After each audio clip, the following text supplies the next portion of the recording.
Bonjour, j'espère que vous allez bien. Donc aujourd'hui, on se retrouve dans une nouvelle vidéo où j'ai quelques anecdotes à te raconter. Alors on va commencer par la première. Donc ça se passe en Amérique.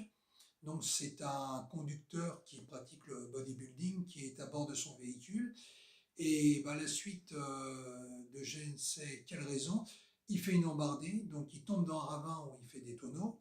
Par la suite, les secours ont été prévenus, on l'a transporté à l'hôpital d'urgence, et là, les médecins ont constaté que sa colonne vertébrale n'était pas fracturée ou abîmée, et là, ils ont constaté qu'en fait, c'était sa musculature du dos, parmi les autres groupes musculaires, qui avait fait office d'airbag, ce qui explique qu'il n'y ait aucun dommage.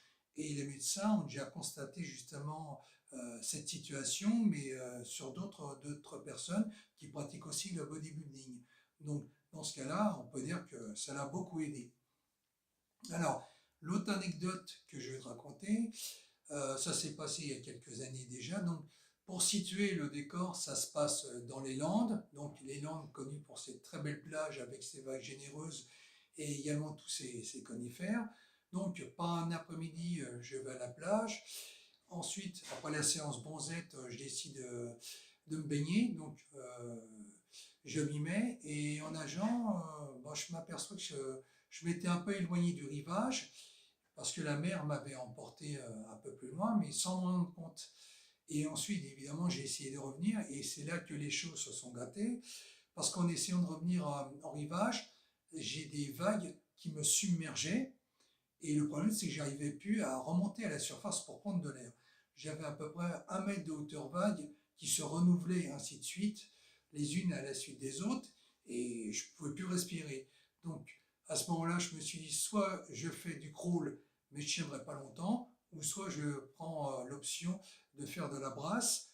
Je nagerai moins longtemps, mais par contre, je pourrais tenir plus longtemps dans la durée. Donc, j'ai opté pour cette option.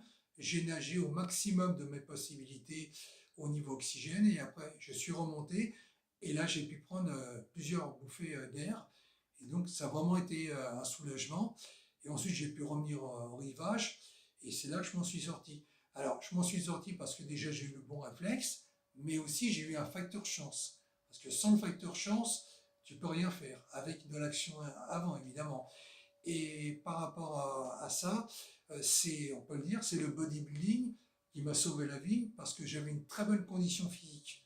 Donc, le fait d'avoir une bonne condition physique, ça peut te servir dans ce cas, comme dans le cas précédent dont je viens de te parler, mais ça peut aussi servir dans d'autres cas dont je n'ai pas connaissance. Donc, le fait d'avoir une bonne condition physique par le bodybuilding, c'est jamais inutile et ça peut te rendre bien des services insoupçonnés.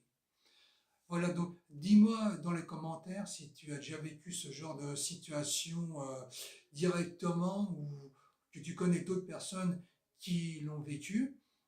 Ça m'intéresse. Sur ce, je vais te laisser. N'hésite pas à liker et à t'abonner pour ne pas rater les prochaines vidéos. Et d'ici là, prends soin de toi.